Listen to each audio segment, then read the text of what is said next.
ಅಲ್ಲಲ್ಲ ಅವ್ರು ಹೇಳ್ತಾ ಇದ್ದಾರೆ ನೀವು ಜವಾಬ್ದಾರಿ ಸ್ಥಾನದಲ್ಲಿ ಮಿನಿಸ್ಟರ್ ಆಗಿರ್ತೀರಾ, ನೀವು ಜಸ್ಟ್ ಒಂದು ಕಂಪನಿಯ ಓನರ್ ಆಗಿಲ್ಲ, ಈಗ ಮಿನಿಸ್ಟರ್ ಆಗಿರೋ ಈ ಉತ್ತರ ಕೊಡ್ಬೇಕಾಗುತ್ತೆ ಅಂತ ಹೇಳ್ತಾ ಇದ್ದಾರೆ. ಮಾಡಿದ್ರು ಅವ್ರದ್ದು ಯಾಕೆ ಪತ್ತೆ ಹಚ್ಚಲಿಲ್ಲ ಅನ್ನೋ ಪ್ರಶ್ನೆ ಬರೋದಿಲ್ಲ. ನಾವು ಜವಾಬ್ದಾರಿ ಒಂದು ರಾಜ್ಯವನ್ನು ಆಳುವಾಗ ಈ ಪ್ರಶ್ನೆ ಬರುತ್ತಲ್ವಾ ಲಾಡ್ ಅವರೇ? ತಮ್ಮ ಮಾಯಿನ ಉಳಿಸಿಕೊಳ್ಳಿಕ್ಕೆ ಇಲ್ಲ ಸಲ್ಲದನ್ನ ಇದು ಮಾಡಲಿಕ್ಕೆ ಒಬ್ಬ ಸಚಿವರು ಎಂದೂ ಈ ರೀತಿ ಬಂದು ಸಿಟ್ಟಿಗೇರಿ ಈ ಪ್ರಕಾರ ಮಾತಾಡಿ ಸಮರ್ಥನೆ ಮಾಡುವುದಿಲ್ಲ. ಇದು ಜವಾಬ್ದಾರಿ ಸ್ಥಾನದಲ್ಲಿ ಪ್ಲೀಸ್ ಅಲ್ಲ. ಒಂದ್ ನಿಮಿಷ, ನಾನು ಸಚಿವನಾಕಿನ ಮುಂಚೆ 5 ವರ್ಷ ಈ ಕೇಸ್ ನಡೀತಾ ಇತ್ತು, ಅವ್ರು ಯಾಕೆ ಸುಮ್ಮನಿದ್ರಿ ಅವಾಗ? ಅಲ್ಲ, ಅಂತವ್ರು ಮಂತ್ರಿ ಮಾಡಿದ್ದು ತಪ್ಪು ಅಂತ ವಾದ ಹೇಳ್ತಿರೋದು. ಈಗ ನಾವು 2000 ಯಾರು ಕೃಷ್ಣ ಅವರ ಟೈಮ್ ದಿಂದ ಆಗ್ತಾ ಇದೆ. 2009ಕ್ಕೆ ಆಗಿ ಬಂದ್ರಿ ಅಂದ್ರೆ ಅಲ್ಲಿಯ ಜನ ನಮ್ಮನ್ನು ಕರೆದ್ರು. ಈಗ ನಮ್ಮ ಸ್ವತಂತ್ರ ಹಿರಿಯ ಹೋರಾಟಗಾರರು ಹೇಳಿದ್ರು ಅವರು ಕಲಂಕಿತ ಅಂತ, ಇವರು ಯಾಕಲ್ಲ. ಅವಾಗ ನಾವು ಎಲ್ಲಾ ದಾಖಲಾತಿಗಳನ್ನ ಕೊಡ್ತಾ ಇದ್ದೇವೆ. ಇದು ಮಾಡಿ ತಪ್ಪಿದೆ, ಇವರಿಗೆ ಜವಾಬ್ದಾರಿತನ ಇದ್ರೆ ಇವ್ರೇನ್ ಮಾಡಬೇಕು, ಸಚಿವ ಸ್ಥಾನದಿಂದ ಇಳಿಬೇಕು. There is no evidence, there is no documents against me.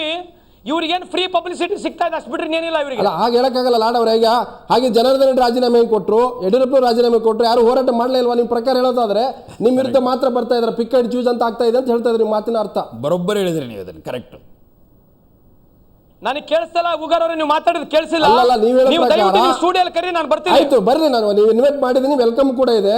Hiremath ಅವರು ಪಿಕ್ ಅಂಡ್ ಚೂಸ್ ಹೋರಾಟ ಮಾಡ್ತಾ ಇದ್ರೆ ಯಡಿಯೂರಪ್ಪನವರು ರಾಜೀನಾಮೆ ಕೊಡ್ತಿದ್ರಾ, ಅಥವಾ ಜನಾರ್ದನ್ ರೆಡ್ಡಿ ರಾಜೀನಾಮೆ ಕೊಡ್ತಿದ್ರಾ, ಅಥವಾ ಕರುಣಾಕರ್ ರೆಡ್ಡಿ ರಾಜೀನಾಮೆ ಕೊಡ್ತಿದ್ರಾ? ಸೊ ನೀವು ಈಗ ಜವಾಬ್ದಾರಿ ಸ್ಥಾನದಲ್ಲಿರೋದ್ರಿಂದ ಆ ಪ್ರಶ್ನೆಗಳನ್ನು ಸಹಜವಾಗಿ ಕೇಳ್ತಾರೆ. ಹಾಗೆ ಅನಿಲ್ ಲಾಡ್ ಕೂಡ ಯಾಕೆ ನಿಮ್ಮ ಬಗ್ಗೆ ಪ್ರಶ್ನೆ ಕೇಳ್ರಿ? ಅಲ್ಲ, ಅನಿಲ್ ಲಾಡ್ ನಿಮ್ಮ ಬಗ್ಗೆ ಪ್ರಶ್ನೆ ಯಾಕೆ ಕೇಳಿದ್ರು? ಲೋಕಾಯುಕ್ತ ರಿಪೋರ್ಟ್ ನನಗೆ ಗೊತ್ತಿಲ್ಲ. ಅನಿಲ್ ಲಾಡ್ ಯಾಕೆ ಪ್ರಶ್ನೆ ಕೇಳಿದ್ರು? ಲೋಕಾಯುಕ್ತ ಅಲ್ಲಲ್ಲ, ಒಂದು ನಿಮಿಷ ಕೇಳ್ರಿ. ಲೋಕಾಯುಕ್ತ ರಿಪೋರ್ಟ್ ನಲ್ಲಿ ಕೇಳ್ರಿ, ಲೋಕಾಯುಕ್ತ ರಿಪೋರ್ಟ್ ನಲ್ಲಿ ಸಂತೋಷ್ ಲಾಡ್ ಹೆಸರಿಲ್ಲ. ಅಲ್ಲ, ನಾನು ಹೇಳ್ತಾ ಇರೋದು ಅನಿಲ್ ಲಾಡ್ ಮಗಳ ಗಂಡ PS ಲಾರ್ಡ್ ಅಂಡ್ ಸನ್ಸ್ ಅಂತ ಅಂದ್ರೆ ಇವ್ರ ಹೆಸರು ಅದರಲ್ಲಿ ಬರೋದಿಲ್ವಾ? ಲೋಕಾಯುಕ್ತ ರಿಪೋರ್ಟ್ ನಲ್ಲಿ ಇವ್ರಿಗೆ ಕ್ಲಾರಿಫಿಕೇಶನ್ ಲೆಟರ್ಗಳಿಲ್ಲ ಸರ್ ಇವ್ರ ಹತ್ರ.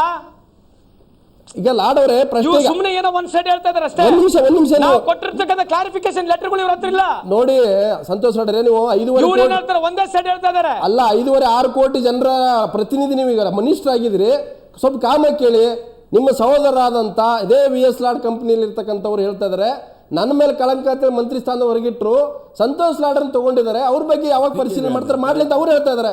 ಅದೇನು ಹಿರೇಮಠ ಹೇಳಿದ್ದಲ್ಲ ಅಲ್ರಿ.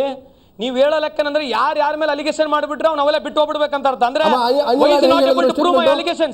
ಲಾಡ್ ಅಲ್ರಿ ಅನಿಲ್ ಲಾಡ್ ಅವ್ರಿಗೆ ಕೇಳಿ ನೀವು.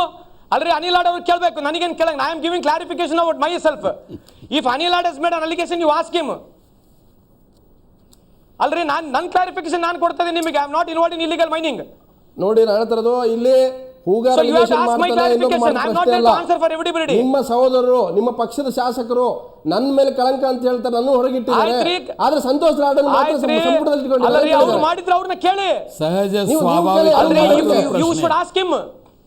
ನೋಡಿ ಸಚಿವರು ತಾವು ನನ್ನ ಬಗ್ಗೆ ನೀವು ಯಾಕೆ ಹೇಳಿದ್ರೆ ನೀವು ನಿಮ್ಮನ್ನ ಮಾತ್ರ ನೋಡ್ಕೊಂಡು ನಿಮ್ಮ ಸಹೋದರಿಗೆ ಹೇಳ್ಬೋದಿತ್ತಲ್ಲ. ಅಲ್ರಿ ಈಗ ಯಾರು ಅಲಿಗೇಷನ್ ಮಾಡ್ತಾರೆ, ನಾಳೆ ನಿಮ್ಮ ಮೇಲೆ ಅಲಿಗೇಷನ್ ಮಾಡ್ತಾರೆ, ನೀವು ಏನಾದ್ರು ಪ್ರೂಫ್ ಬೇಕಾ ಬೇಡ, ಡಾಕ್ಯುಮೆಂಟ್ಸ್ ಬೇಕಾ ಬೇಡ, ಪ್ರೂವ್ ಮಾಡ್ಲಿಕ್ಕೆ? ದಾಖಲೆ ತಗೊಂಡ್ಬಂದ್ರೆ ನಿಮ್ಮ ಹತ್ರ ದಾಖಲೆ ಇದೆ, ನೀವು ಬಂದು ನಾನೇ ಕೇಳಿರಿ. ದಾಖಲಾತಿಗಳಲ್ವಾ ಇವೆಲ್ಲ? ಯಾಕಿದೆ ಇದು ರೇ? ದಾಖಲಾತಿಗಳಿಗೆ ಅದಕ್ಕೆ ಉತ್ತರಗಳಿದಾವೆ, ನೀವು ತೋರಿಸೋ ದಾಖಲಾತಿಗಳು ಆಗ್ಬಿಡ್ತವೇನು ಸರ್? ಇಲ್ಲ ಸರ್, ಈ ರೀತಿ ಅವರು ಮಾತಾಡೋದು ಗಂಭೀರವಾಗಿ ವಿಚಾರ ಮಾಡಿ. ಯಾಕಂದ್ರೆ ಈಗ ಮತ್ತೊಬ್ರು ಯಾರು ಇದರಲ್ಲಿ ಇಲ್ಲ, ಅವರು ಇದರ ಬಗ್ಗೆ ನಿಷ್ಕರ್ಷೆಗೆ ಬರೋದು ಒಳ್ಳೆದು. ಈ ಮಟ್ಟಕ್ಕೆ ಬರ್ತಾ ಇದ್ದಾರೆ ಅವರು ಅಂತ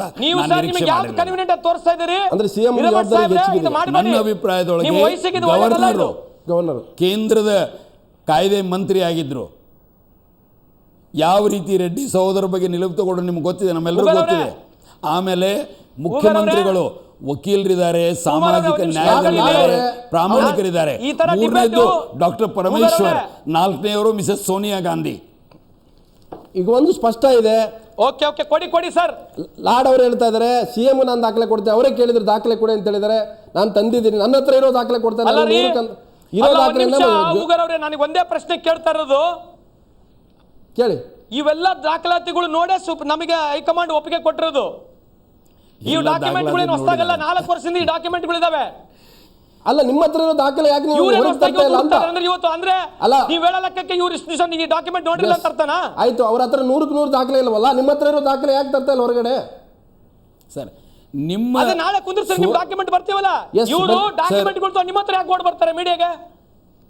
ಅಲ್ಲ ಅವ್ರು ಹೋರಾಟಗಾರರಿ, ಅವರು ಮಂತ್ರಿಗಳಲ್ಲ, ಅವರು ಮಂತ್ರಿಗಳಾಗಿರೋರು ಆಕ್ಷನ್ ತಗೊಳಕ್ಕೆ, ಲಾನ ಫಾಲೋ ಮಾಡಕ್ಕೆ, ಲಾನ ಇಂಪ್ಲಿಮೆಂಟ್ ಮಾಡಕ್ಕೆ. ಅಲ್ಲ ರೀ, ಅಲ್ಲ ಮೀಡಿಯಾ ಕನ್ವಿಕ್ಟ್ ಮಾಡುತ್ತಾ?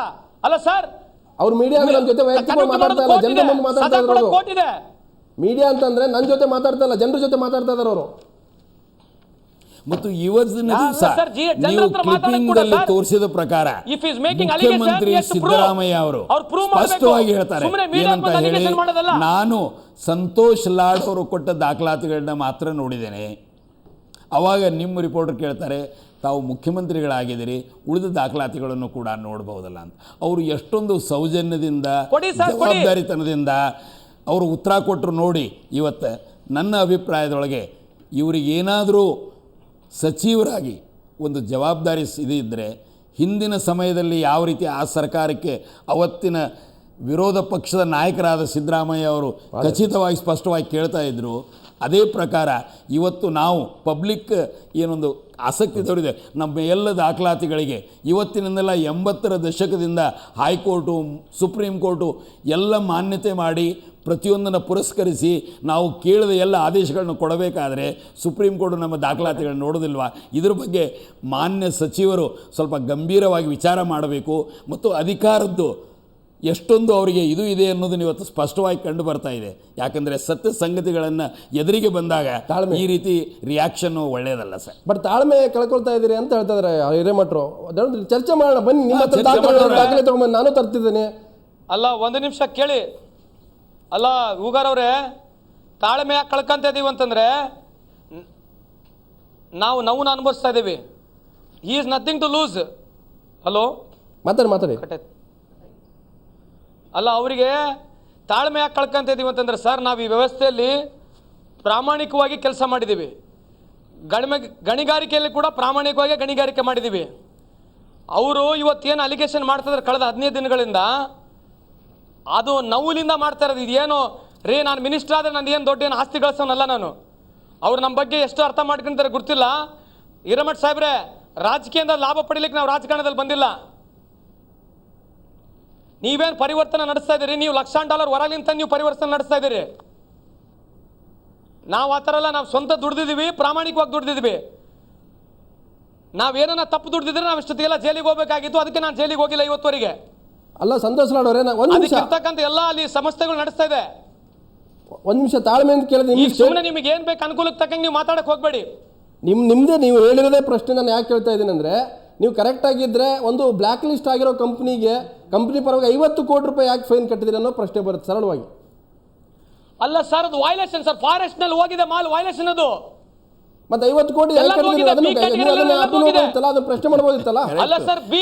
ಅಲ್ಲ ಸರ್ ಒಂದ್ ನಿಮಿಷ ಕೇಳಿ ಸರ್, ನೀವೇ ಕೊಟ್ಟರೆ ಸ್ಟೇಟ್ಮೆಂಟ್ ಹೋಗಿದೆ ಸಚಿವರೇ, NMDC ಕೂಡ ಇದೆ. ಸಿ ಕ್ಯಾಟಗರಿಯಲ್ಲಿ